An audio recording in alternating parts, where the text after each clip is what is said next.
You must finish this assignment. If you don't, you'll harm your reputation and won't meet your parents, teachers, nor your own expectations. You've got homework to do, chores to contribute to, after-school classes to attend, and a face to put on at the dinner table at the end of the day that supports your routine statement, I'm fine. You've got friends to call. You want to keep that social engine running even though you may not have the energy to do so. Finally, you click turn in. All the dishes are done, you're caught up on the drama, and you look at the time, 11:13 p.m. Then and there, you know that tomorrow you do the exact same thing, but with a little less energy, and this cycle repeats and continues again and again and again. I can handle it, and just a couple more days become your persistent motivation. But can you? Some of these things I just said might sound familiar to you, but we each undergo our unique circumstances. That is precisely what makes this concept so difficult to fully comprehend. Allow me to introduce to you a concept, or what is mental health. You might think this is nothing new. You've heard a lot about this, and you may even be sick of it. You hear a lot of chatter about it on the news, in assemblies, and in classes. And at this point, it might sort of feel like this, a classic game of telephone, where each time the words is repeated, the meaning is slightly changed. So, to avoid this becoming a cliche, let's take a step back and let's truly define what mental health is. So, according to the World Health Organization, mental health is a state of mental well-being that enables people to cope with the stresses of life, realize their abilities, learn well and work well, and contribute to their community. If you think about it, our world has always been obsessed with our physical health. Over the years, we've progressed significantly in developing vaccines for brutal diseases and viruses. For example, from the hundreds of years it took to create the smallpox vaccine, to the 20 years it took to develop the flu shot, to less than a year that it took to really develop the early COVID-19 vaccines. On one hand, we have an aspect of our health that's been getting a lot of attention. But people have only recently started talking about mental health. For example, according to Mind.org, more than 1/3 of men in the UK never speak about their mental health. Why? There's simply a social stain once a mental struggle is revealed, similar to a label that defines you. Interestingly, according to a survey from the American Psychological Association, 87% of respondents agreed to the, quote, having a mental health disorder is nothing to be ashamed of. However, 86% of that same survey also agreed to that the term mental illness carries a stigma. Something's clearly up here. We definitely have a different attitude towards mental health than we do any other aspect of our health, and that needs to change. Perhaps your word you think about when we talk a lot about mental health is stress. Let's dive deep into teenage territory. As a 14-year-old in our world today, I can safely confirm that we are enduring so much change in so many aspects. Let's begin. First, our bodies are changing. We actually need to use deodorant now. We have more demanding schoolwork and academics. Our relationships are becoming more complicated and romantic. We have more competitive hobbies and sports. For example, here in AISG, many of us in middle school who are used to a no-cut policy in sports will be going to a policy where we have to try out for teams in high school. And we have more prominent social pressure through social media. And finally, does this sound familiar? What do you want to be when you grow up? On top of that, we students of an international setting endure even more stressors.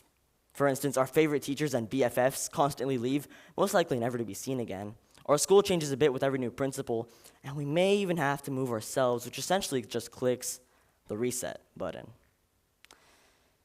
On top of all that, our generation is inheriting a messed up world.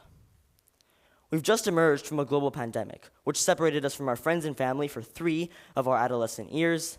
The doomsday clock, a clock which signifies the world's proximity to global catastrophe, is closest to midnight or doomsday than ever before, according to international scientists, at just 90 seconds. This thing used to be measured in minutes. Now it's measured in seconds. Well, this is because, firstly, we have over 45 conflicts going on in our world right now. The constant and imminent nuclear risk is something we'll always live with as we're alive. Not only is politics falling apart, but our physical world is too. Global temperatures and sea levels are rising, glaciers are melting, and our environment is being polluted by carbon dioxide. Biological threats such as viruses are becoming more frequent, and the unknown development path of AI and other technologies is simply scary. What does this all result in? 11.5% of youth deal with severe major depression. 44% of high school students in the United States encountered signs of depression in 2021, and 55% were confirmed to have anxiety. Most disappointingly, according to the CDC, suicide rates have skyrocketed 62% from 2007 to 2021. This, ladies and gentlemen, is exactly what our generation must prepare for. Nose plugged, eyes closed, and diving deep into the unknown. But we must confront this, and there are many positive ways of dealing with stress.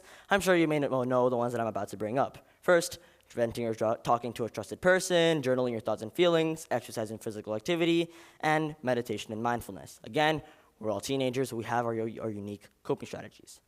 But today, I'd like to shift our focus from strategies to mindset. Oftentimes, our motivation behind using these strategies is to use them to try to limit or avoid stress altogether. Perhaps your current approach could be illustrated like this: a pool of lava. You think of stress as a pool of lava and use your coping strategies to help you get out of that pool of overthinking, anxiety, and headaches. In other words, you do not like stress.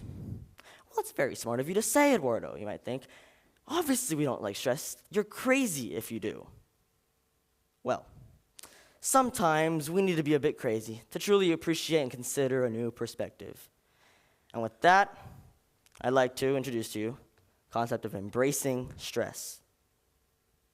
You might think this is nothing revolutionary, and that you've heard of this before. Was it in a health class or a YouTube video you watched? Or you've heard it, though. And you might think it refers to this: you seeing stress in a battle with your coping strategies as your weapons. You are trying to limit or avoid stress altogether. You are bracing for the challenge that stress brings instead of simply ignoring it, which, to be fair, is a good start. But see, I'm not talking about bracing. I'm talking about embracing. I'm talking about appreciating stress, welcoming stress, and even going as far as wanting stress. Okay, what is stress? According to the WHO, stress can be defined as a state of worry or mental tension caused by a difficult situation. Okay, let's break this down. Stress is our response to pressure, just like how our muscles tense after extensive exercise. It's a natural process. Think about it. Why do you work out? You work out to get healthier, knowing very well that physical pain and soreness are on its way. But you keep going because, at the end of the day, you'll get a healthier body, even though you're going to endure all the pain. Over time, your body gets accustomed to the soreness and develops tolerance. In this case, stress is the soreness. Our mind works by developing tolerance to these difficult situations, or what we just referred to as workouts. Now, you could easily say, well, physical pain can be good or bad, like neck pains, right? Like, can't they just signify problems with, sleeping or sitting? And yeah, once again, stress can be good or bad.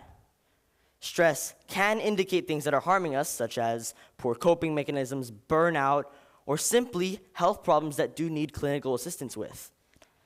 Now, stress is beneficial as it keeps us on our toes.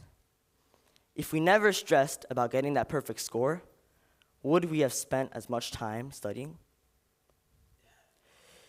Now, let's get to the chase here. Why is having a positive outlook towards stress truly beneficial? Let's go to the facts. So, according to a study from Stanford University, they found that the perspective of the desire to avoid stress in individuals led to harmful long-term effects, such as depression, divorce, and people ended up getting fired. Why, you might ask? People simply relied on bad coping strategies. Once we're so desperate to avoid stress or any change, we'll do anything to make sure we encounter it as seldom as possible.